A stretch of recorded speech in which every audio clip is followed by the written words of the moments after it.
Bonjour chers auditeurs de Home Radio, je suis aujourd'hui en compagnie d'Émilie Combe. Euh, Émilie vient d'écrire un livre qui va sortir vraiment incessamment sous peu, et un livre qui s'intitule Au-delà de l'univers et des étoiles. Donc c'est un livre témoignage. Le sous-titre du livre c'est Journal d'une petite passeuse d'âme devenue infirmière, patiente puis messagère. Voilà, ça nous donne déjà des informations sur le type de livre et ce qu'il peut contenir. Et bonjour Émilie. Bonjour Maïté. Est-ce que tu peux nous en dire un petit peu plus sur le parcours? Donc c'est un livre témoignage, hein. Oui, C'est ton parcours, je oui, crois, qui oui, est oui. l'objet de ce livre. Est-ce que tu peux nous en dire plus sur toi et sur ton parcours, hein? Oui, alors, donc j'ai écrit ce livre suite à une histoire qui est arrivée il y a 3 ans entre ma tante et moi, une histoire qu'on a vécue partagée dans son coma. En fait, elle était mise dans un coma artificiel pendant plusieurs semaines et il se trouve qu'elle est venue me trouver dans ce que j'appelle le monde de l'entre-deux. Et quand elle s'est réveillée de son coma, elle s'est rappelée de toutes les conversations qu'on avait pu avoir dans ce monde entre deux et de tout ce qu'on avait pu traverser ensemble. On s'était dit que c'était trop fou pour le garder entre nous et on avait eu l'idée d'écrire cette histoire pour témoigner de ce qui pouvait se passer parfois dans les situations de coma. Donc, entre autres, on parle beaucoup de tout ce qui est les EMI. Donc, moi, je suis en plus infirmière. Donc, j'ai eu des patients qui m'ont déjà relaté ce genre d'expérience hein, qu'ils ont vécu. Donc, pour moi, ça a toujours été un peu... c'est quand même assez tabou dans notre métier. Donc, on sait que les gens nous en parlent, mais on va pas forcément aller trop sur le terrain. Mais moi j'avais un peu une double casquette puisque quand j'étais petite je voyais ce que je disais, je voyais des choses, mais j'avais pas vraiment la possibilité d'en parler dans mon entourage. Donc j'ai choisi une carrière médicale en me disant que ça allait un peu m'aider à trouver ma place et puis à savoir un peu pourquoi je voyais ce genre de choses. Et en fait, j'ai été pas mal au contact de la fin de vie avec des personnes qui finalement confirmaient ce que moi je voyais de l'autre côté.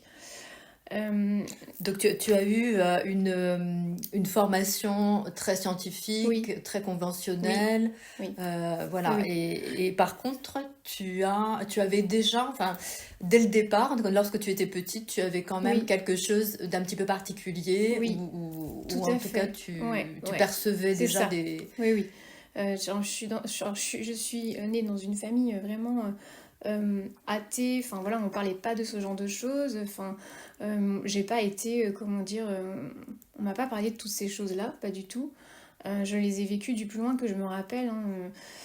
La chose la plus loin vraiment que je puisse me souvenir, c'est à l'âge de mes 5 ans. Ou à l'âge de mes 5 ans, en fait, j'ai une prémonition lors de mon anniversaire. Je dois souffler mes 5 bougies. Il y a toute ma famille autour de moi. Je suis sur les genoux de mon parrain. Et c'est un peu comme ça que commence mon histoire dans mon livre d'ailleurs. J'ai la certitude, la prémonition, j'ai une vision. Je sais qui va mourir en fait. Donc je pleure, je n'arrive pas à faire autre chose que de pleurer sur les genoux de mon parrain. Maman nous prend en photo comme ça et cette photo reste toute ma vie jusqu'à il y a quelques années. Mais pourquoi tu pleurais ce jour-là? Mais pourquoi enfin, j'ai jamais pu dire parce que je sentais pas dans mon entourage des personnes prêtes à entendre ce que moi Tu l'as je exprimé par des percevais. pleurs, mais tu Ouais, n'as pas réussi ça a été des pleurs terribles et en à fait, le dire avec je me des suis mots. complètement aussi renfermée sur moi-même. Donc j'ai été une enfant très très, quand même, ouais, très très réservée où je me suis dit, mais en fait, mais qu'est-ce qui m'arrive? Est-ce que je suis normale de percevoir des choses comme ça? Est-ce que je vais porter la poisse si je pense à ça? Parce que j'ai une famille qui croit pas à ces choses-là, mais qui va plus dire, ça peut porter la poisse. Donc je suis un peu dans un univers comme ça où je me dis, en fait, il faut pas que j'aille là-dedans, parce que sinon, peut-être que c'est moi qui vais créer les choses, le malheur. Et malheureusement, 2 ans après, mon parrain nous quitte. Et en fait, il nous quitte et je l'ai vu la nuit dans mes rêves. Alors moi, ça fonctionne beaucoup dans mes rêves. Il était venu me voir dans un rêve, il est sur un nuage. Il m'a mis une échelle et il m'a fait comprendre qu'il était passé de l'autre côté. Donc moi, je me réveille le matin en me disant, c'est pas vrai, au secours, c'est arrivé, quoi. Et quand je descends dans la cuisine, je retrouve ma famille en pleurs et je comprends, en fait, ce qui s'est passé avant qu'on me le dise. J'avais pigé, quoi. Et Et je là, reste... tu avais quel âge? Là, j'ai 7 ans et demi. D'accord. Ouais. Et je reste avec ce secret toute ma vie. Ou alors je perçois toujours des choses dans la vie de tous les jours, je dirais. Mais je reste avec ça au fond de moi, avec la certitude que si ça se trouve, je suis folle, en fait. Pour moi, il y a une forme de ça dans ma tête. Et puis j'essaye d'en parler quand même à quelques moments avec mes parents, mais à chaque fois on me répond que j'ai une imagination débordante. Donc du coup je me dis bon bah ouais peut-être que c'est ça. Mais au fond de moi je sais très bien que non, c'est autre chose. Et en fait dans cet univers assez cartésien finalement je me dis j'ai toujours eu envie de soigner. En fait j'ai 6 ans quand j'annonce à ma mère que je vais être guérisseuse. Ça me vient comme ça ce nom. Et c'est ça que je veux faire plus tard. Alors, du coup, on m'oriente vers des études de médecine. Et puis, je deviens infirmière. Et je me dis, bah, en fait, concrètement, j'ai pas trouvé dans mes études de réponse à ce que je suis réellement. Par contre, je suis très portée sur tout ce qui est la psychanalyse, la fin de vie. Enfin, tout ça, ça m'attire énormément. Et je me dis que je vais peut-être finir par trouver pourquoi est-ce que je ressens ce genre de choses. Et en fait, au contact des patients, ben, il se passe ce qui doit se passer. C'est-à-dire qu'en Il y a fait, des ils choses qui se confirment, révèlent. voilà, Voilà. ils confirment que ils ont vu des choses de l'autre côté. Alors, enfin, des petits passages comme ça que j'ai choisis, que j'ai mis dans mon livre, parce que pour moi, ils ont marqué mon... Comment est-ce que je peux dire? J'appelle ça mon ingénieur, mon mental, en fait. Tu arrives à faire coïncider Ouais, justement le côté invisible des perceptions avec oui, le côté plus scientifique de oui, l'apprentissage de ton oui, métier d'infirmière. oui, c'est ça. C'est quelque chose de compatible pour Ouais, toi. pour moi c'est compatible, mais j'en parle pas pour autant, pas du tout. J'en parle jamais aux patients que je rencontre, même quand ils me disent des choses que moi j'ai vues, je ne dis rien. Alors tout simplement parce que j'ai peur. Enfin, j'ai peur parce que je vois bien dans mon entourage professionnel que quand on parle de magnétisme ou de choses comme ça, bon, il y a du scepticisme, mais par contre, j'ai des collègues qui donnaient des listes de coupeurs de feu, enfin, et j'ai vu de mes yeux, en fait, ce qui se passait, en fait, j'en parle d'ailleurs dans mon livre, hein, une femme qui avait des rayons et elle était brûlée, mais vraiment brûlée à vif. Et elle nous dit, demain ça ira mieux parce que je vais appeler un coupeur de feu ce soir, et je la revois le lendemain, et il n'y a plus rien. Et là, je me dis, mais non, c'est pas possible, en fait. Il y a autre chose, c'est obligé, il y a autre chose, je suis pas folle, en fait, il y a bien autre chose. Et aujourd'hui, Même, avec le recul, ce genre de phénomène, tu qualifies ça comment? Tu appelles ça comment? C'est surnaturel? C'est insolite? C'est la personne qui crée quelque chose elle-même? Comment tu... je, je vois pas ça comme étant surnaturel, je pense qu'en fait, on a tous des capacités innées qu'on peut développer si on a envie. Je pense que l'envie, la volonté, le cœur fait beaucoup de choses, en fait. Ma compréhension, elle est beaucoup là aussi. Euh, et que c'est pas inexpliqué parce qu'en fait j'ai beaucoup été rechercher après tout ce qui se passait dans la science, enfin, on appelle ça la physique quantique, enfin j'ai trouvé pas mal de phénomènes quand même qui sont explicables par la science, mais je pense que la science ne peut pas tout expliquer et que la science que j'aime justement c'est celle qui dit que ben au jour d'aujourd'hui elle n'a pas les possibilités de prouver quelque chose mais que ça veut pas dire que ça n'existe pas, et c'est ça que j'aime beaucoup en fait, c'est pouvoir dire que ben peut-être que je peux pas l'expliquer, mais en tout cas c'est là. Et je peux pas le renier, je peux pas le nier. En fait, je l'ai vu, je l'ai vécu. Enfin, ça c'est clair, c'est... Oui, il se passe des choses et j'ai plus envie de les comprendre comme j'ai eu envie de les comprendre. Où je me disais toujours, mais en fait, tu peux pas valider quelque chose si t'as pas la compréhension derrière. En fait, pour moi, ça pouvait pas fonctionner comme ça. Et en fait, pourtant, j'ai jamais eu la compréhension, mais ça a toujours été dans mes perceptions. Et je me dis, quelque part, c'est pareil, on parle des fois qu'on n'a pas l'instinct pour quelque chose, qu'on a des choses qu'on ne sent pas. Beaucoup de personnes disent ça. Il y a quelque chose que je ne sens pas chez cette personne, où là je me sens pas, ça tilte pas, c'est pas... C'est un instinct, un sixième sens, je sais pas comment on peut l'appeler, je pense que chacun a sa vision des choses et que chacun a sa vérité là-dessus. En tout cas, pour moi, il y a des petits miracles comme ça qui sont juste incroyables et qui se produisent. qui méritent d'être relatés, parce que ça fait du bien aussi. Et donc, dans ce livre, au niveau du contenu, est-ce que c'est un livre témoignage? Donc, c'est ton parcours, en fait. Justement, les 3 étapes, en fait, que moi j'ai perçues, ou j'ai compris au niveau des explications, c'est que tu es donc une petite passeuse d'âme, hein, mais qu'on refuse un peu d'entendre, ou C'est qui ça, refuse de oui. s'exprimer. Et ensuite, tu deviens infirmière. Ensuite, tu deviens patiente. Oui. Oui, oui. En fait, alors ce livre, en fait, j'ai toujours dit, enfin, c'est bizarre, je sais pas, moi, un sixième sens, hein, justement, que je me suis toujours dit un jour j'écrirai un livre. Je savais pas de quoi il parlerait, mais je savais que j'allais écrire un livre. Et en fait, quand il est arrivé cette expérience à ma tante, on se dit, il faut qu'on écrive ça. Enfin, il faut qu'on en parle, en fait. Donc ma tante adorait écrire, moi aussi. On s'est dit, bah là, franchement, tout est réuni pour que ça... Il y a matière. Ouais, il y a matière à faire un super truc, quoi. Et on commence, enfin moi je commence en tout cas, elle j'attends qu'elle soit rétablie et qu'elle aille mieux, elle me dit qu'elle finira par écrire, qu'il faut pas que je m'inquiète. Et puis elle finit par décéder en fait dans l'année, me laissant seule dans la matière, on va dire, pour continuer cette promesse. Sauf qu'en fait en écrivant l'histoire de ma tante et moi, je me rends compte que je peux pas parler de notre histoire sans parler de la mienne. En fait c'est juste pas possible. Donc c'est là que j'en viens à me dire, il va falloir que je parle de moi avant. Et du coup, pour ça, il faut que je relate certains souvenirs qui expliquent notre histoire à toutes les deux, notamment quand elle parle aussi qu'elle voit des coléministes, des personnes qui ont travaillé avec moi sur elle dans son coma. Alors oui, juste Voilà. un petit aparté, c'est que tu es formatrice également en Oui. colémnie, hein. Oui, c'est ça. Est-ce que tu peux résumer ce que c'est que le colémnie et Alors, en quoi colémnie, ça c'est une consiste? technique de soins énergétiques qui nous vient d'une amérindienne que j'ai appris en fait en 2017, qui est récemment arrivée en France. Donc c'est Marie-Hélène Touraine qui a appris auprès de Michi Garza, c'est comme ça qu'elle s'appelait, cette amérindienne. Et donc voilà, c'est une technique que j'apprends en 2017 suite justement à mon passage où je deviens d'infirmière, je deviens patiente puisque j'ai des problèmes de santé qui se déclarent au moment où ça fait déjà quelques années que j'exerçais ma profession et ça devient compliqué, très compliqué, physiquement et psychologiquement.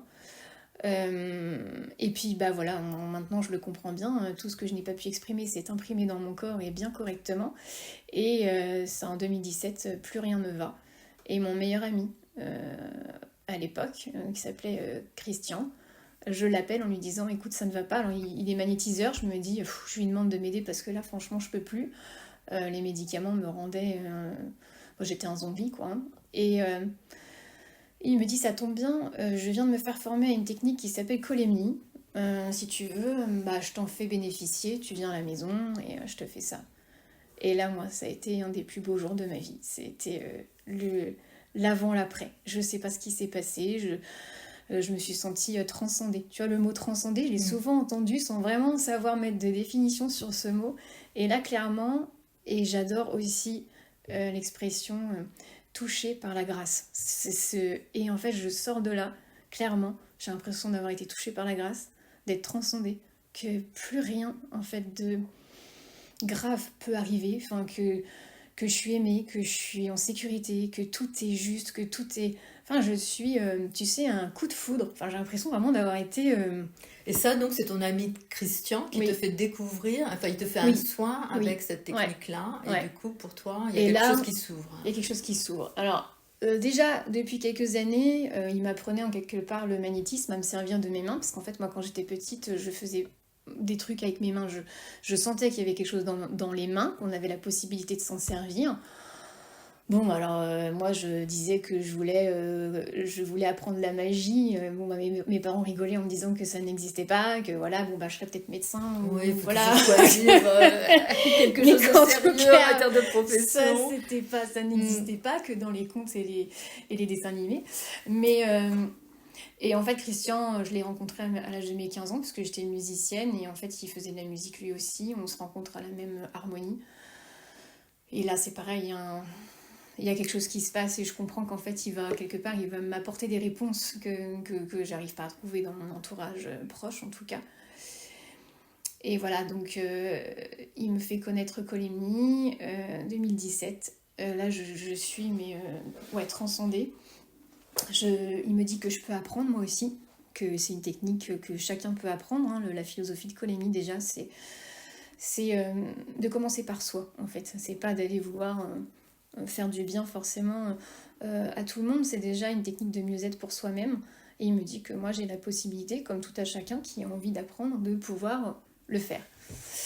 Et puis bon, bah voilà, hein, le travail très scientifique, et puis un peu tout ce que j'avais pu mes croyances limitées, hein, me disant non, en fait, tu peux pas, et puis va pas surtout là-dedans. Quand tu étais petite et que tu l'exprimais, on te disait que c'était ton imagination. Là, tu es infirmière, si tu vas apprendre ça, comment est-ce que tu vas être jugée? Enfin voilà. C'est un combat C'est un combat interne. intérieur, en fait, Ouais. hein, complètement. C'est une dualité là qui est juste terrible. Et en fait, l'univers a très bien fait son travail puisqu'il a continué de m'envoyer et des messages et mon corps, que je remercie, mais que je remerciais pas à l'époque, hein, parce que ça faisait 3 ans que j'étais dans des douleurs H24. Donc quand c'est comme ça, on a juste envie que ça s'arrête. Et en fait, un jour, je me dis, je lâche prise. Et je me dis, en fait, il y en a marre. Enfin, je veux dire, je peux pas l'expliquer comment ça marche, et ben c'est pas grave. J'y vais et on verra bien ce qui se passera, en fait. Et à l'époque, tu te soignais déjà, enfin tu t'auto-soignais déjà Oui, avec, alors quand j'étais petite, avec des j'avais. soins Ouais, Colemni alors je savais pas que ça s'appelait Colemni. Enfin, pour moi, ça reste du soin énergétique, hein, Ouais. que ce soit Colemni ou autre chose, on utilise, je pense, la même source, entre guillemets. Et en fait, quand j'étais petite, j'avais souvent mal au ventre. Et en fait, j'utilisais mes mains que je mettais au-dessus de mon ventre et je les ai tournées, en fait. Et j'avais remarqué que quand je faisais ça, eh ben, ça allégeait beaucoup la douleur et que je sentais qu'il y avait quelque chose qui travaillait, tu vois, dans mon ventre. Et c'était fou parce que au début, la première fois que ça m'arrivait, j'étais dans le noir, donc je m'étais dit, ouais, si ça se trouve, ce que je ressens, c'est mon ventre, en fait, qui touche, enfin, ma main qui touche mon ventre, tu vois. Et en fait, j'allumais ma lampe de chevet, et puis, bah non, j'ai regardé, et je voyais bien qu'il se passait quelque chose dans mon ventre quand j'étais au-dessus avec mes mains. Donc quand, en fait, mon ami Christian, déjà, m'avait montré le magnétisme, et lui, il touchait le corps, en fait, quand il faisait son magnétisme. Donc il m'a appris comme ça. Et puis après, quand j'ai appris Colemni, qu'on était au-dessus du corps, je me suis dit, ah ouais, donc en fait, c'est vraiment ce que je faisais quand j'étais petite finalement. de manière naturelle, Oui, spontanée, ouais, complètement spontanée, inspirée. ouais, guidée quoi. Mm. Tu sais, comme des fois quand tu dessines, enfin moi je sais que j'adorais dessiner, et j'avais toujours l'impression, enfin pour moi c'est une méditation, on est connecté à quelque chose qui nous dépasse, tu vois, et là j'avais toujours cette impression-là d'être guidée, en fait, vraiment guidée. Et finalement, quand je fais Colemni, je me dis, enfin, quand Marilyn m'apprend cette technique, je me dis, waouh, mais en fait, bah, en fait, j'étais. Oui, je pratiquais ça sans savoir que ça existait, ouais, par intuition. Oui, ou que ça par, s'appelait comme ça, ou oui, parce que. qu'on pouvait faire de cette manière-là. Ouais, c'est ça, c'est ça. Et donc, je suis captivée, vraiment captivée, mais il se passe quelque chose dans ma tête, c'est que je me dis, waouh, donc finalement, il y a bien autre chose. Donc finalement, tout le joli monde que je m'étais construit sur des théories bien scientifiques, en tout cas de celles qu'on m'a apprises, bah ça tient plus vraiment. Est-ce que ça s'écroule complètement, Ouais, ou est-ce que juste ça se fissure, hein? C'est ça. En fait, tu te dis, mais c'est quoi ce bazar? Comment je fais, en fait? Parce que Colemni, c'est vraiment une simplicité extrême. D'ailleurs, je fais des sessions juniors, donc vraiment, enfin, c'est vraiment simple. Mais en même temps, pour mon ingénieur, donc mon mental, c'était oui, mais tu es en train d'utiliser quelque chose que tu n'arrives toujours pas à expliquer. Donc en fait, comment on fait? Et puis un jour, Marie-Hélène me dit au téléphone, Mimi, est-ce que tu sais expliquer, enfin, comment fonctionne ton téléphone, comment fonctionne ta voiture, comment fonctionne la télé, comment fonctionne le Wi-Fi? Est-ce que tu saurais me l'expliquer là tout de suite maintenant? Je lui dis bah non, en fait, Non, je ne saurais pas t'expliquer concrètement. Elle me dit, est-ce que si tu l'expliques, ça va changer le fait que ça fonctionne? Est-ce que par exemple, si tu comprends là tout de suite maintenant, je t'explique comment fonctionne ton téléphone, est-ce que du coup ton téléphone va mieux fonctionner? Bah non, finalement. Donc elle me dit, mais en fait c'est ça. Et je pense qu'en fait à un moment j'avais besoin d'entendre que je pouvais lâcher prise. Et que finalement essayer de comprendre, ça n'allait pas m'apporter autre chose finalement que du contrôle. En fait, c'est ça finalement, je crois, qu'on a du mal à lâcher. C'est le contrôle. C'est ça. Et donc, ouais, et donc cette question qui était en même temps une réponse, ça t'a, Ça a ça t'a lâché. libéré en fait Ouais, de toutes ces interrogations oui, que toi-même tu oui, pouvais avoir par oui. rapport à cette technique. Oui, et puis elle a dit une phrase que j'ai gardée, que j'ai écrite aussi dans mon livre, que j'adore cette phrase, c'est qu'elle m'a dit, mais en fait, Émilie, t'es un tuyau d'arrosage, faut pas se prendre pour la nappe phréatique, en fait. Et t'es un tuyau d'arrosage, donc ça passe, t'es un canal. Et donc, que tu, que tu comprennes Que pas, tu veuilles ou pas, c'est comme on ça. en est fait comme Et on est fait ouais. d'eau, enfin voilà, donc maintenant... et du coup, je me suis dit, mais oui, en fait, c'est très très bien parce que ça... en fait, j'ai mis ça dans les mains de la vie. Je me suis dit que concrètement, la vie savait ce qu'elle avait à faire. Elle n'a pas besoin de moi, la vie. Elle s'exprime, elle vit, enfin voilà, elle crée tout le temps. Et je me suis dit, en fait, je le vois plus comme ça. Je me dis, en fait, c'est la vie. C'est la vie qui s'exprime dans l'autre, à travers moi. Et c'est plus comme ça que je le vois. Mais, euh, mais oui, c'est... Et donc dans ce livre, tu racontes donc ton parcours personnel, enfin voilà, avec tout ce que tu es en train de m'expliquer, mais aussi certaines expériences en fait qui t'ont permis justement enfin, de modifier ta vision, ta compréhension même de la vie, de l'univers probablement. Oui, Est-ce que c'est juste, hein, voilà, si je dis ça? oui, c'est ça, ouais.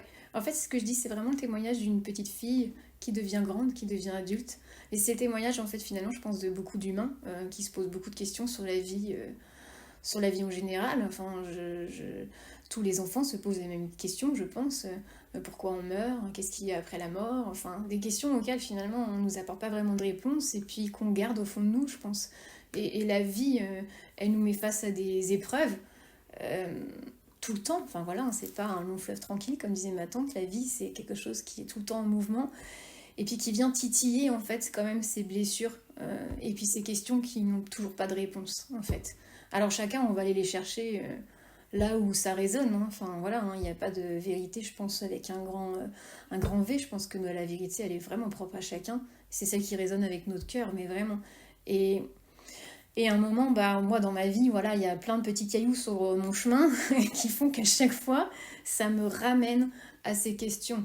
Moi, quand j'étais petite, dans ma convention, dans mon explication des choses, dans ma compréhension de la vie, on était éternel.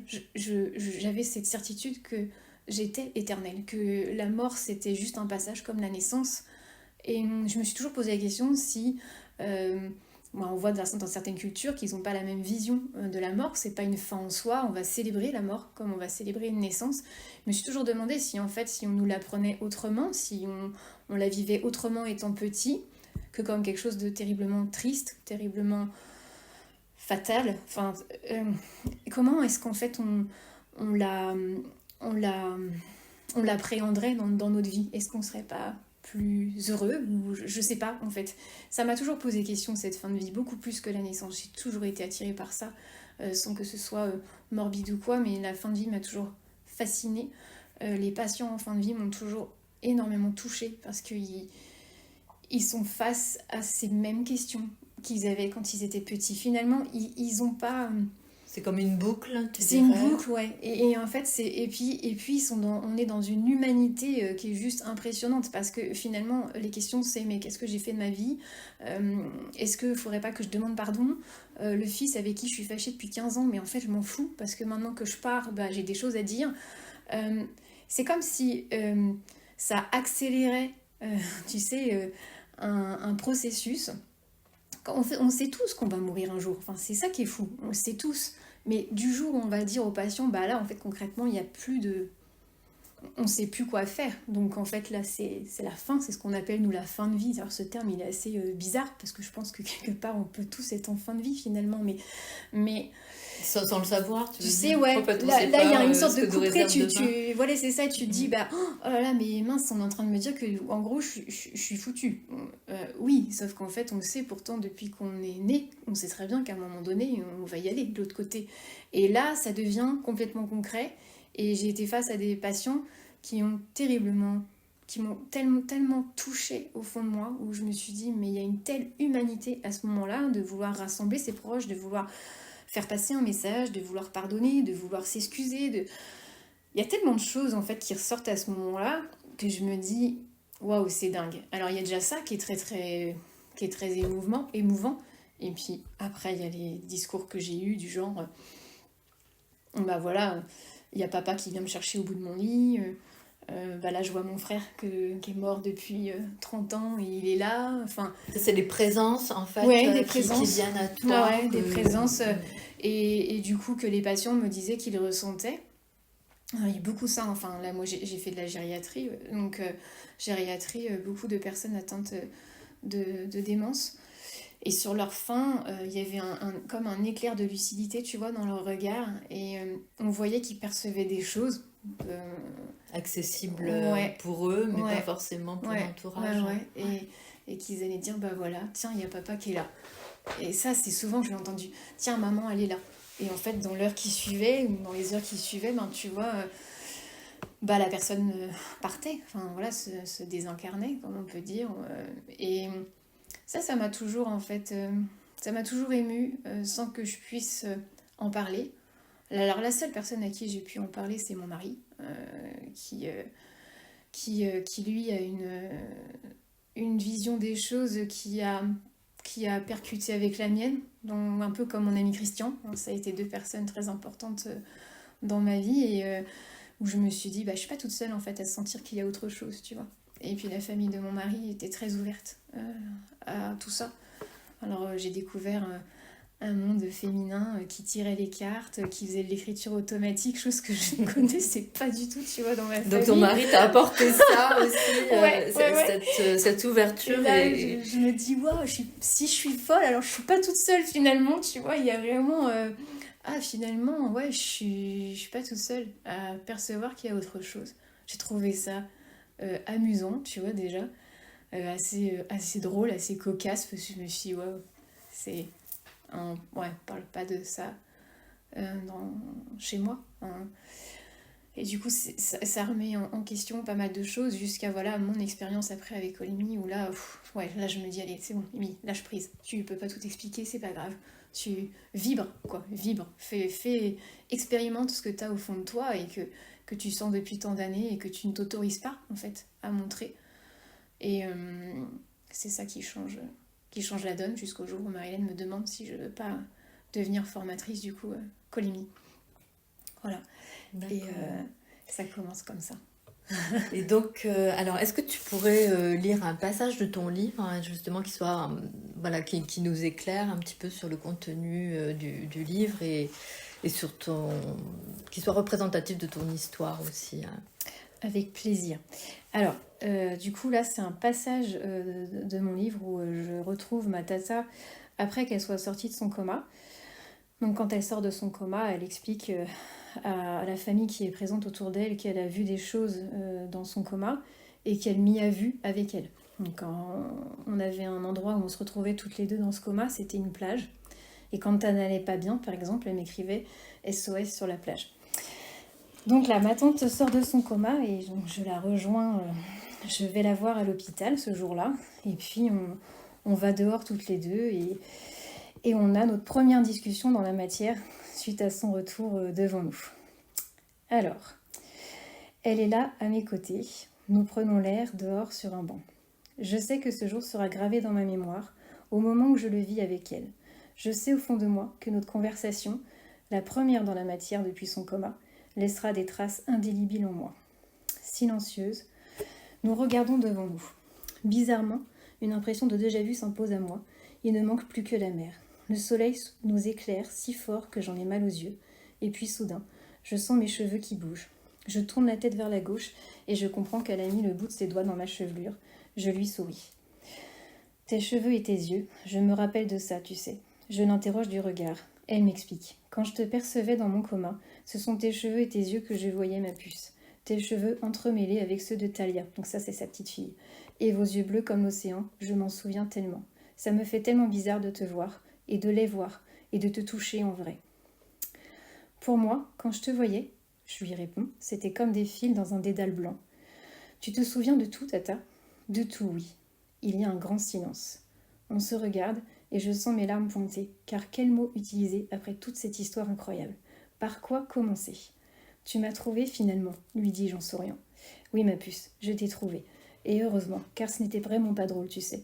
Elle respire difficilement. Et moi aussi. Je me souviens de sa souffrance que je ressentais en écho, comme prise dans un étau, comme enfermée et en même temps en dehors. Nos mains se cherchent sur le banc, se trouvent et se serrent. Merci, Tata, c'est tout ce que j'arrive à dire. Elle sourit et je continue. Sans toi, tu sais, j'aurais gardé tout ça pour moi, et ça m'aurait encore fait mal. Ma petite fée, tu ne peux pas garder ça pour toi. Tu m'as tellement aidée, je me souviens de toi sur la plage. Tu te souviens, lui dis-je, elle hoche la tête. Tu avais écrit Help, SOS dans le sable, dis-je gravement. Oui, ma puce, c'était si difficile pour moi. Elle s'arrête et peine pour respirer. Je lui réponds, tu veux qu'on en reparle plus tard? Elle me dit, non, il faut parler, maintenant, parce que c'est important. Je me souviens de toi et de ton armée de lumière. Ils étaient une trentaine à travailler sur moi. Je vous voyais en fée, et toi, comme tu étais, je te voyais comme une fée à chef avec Talia à tes côtés.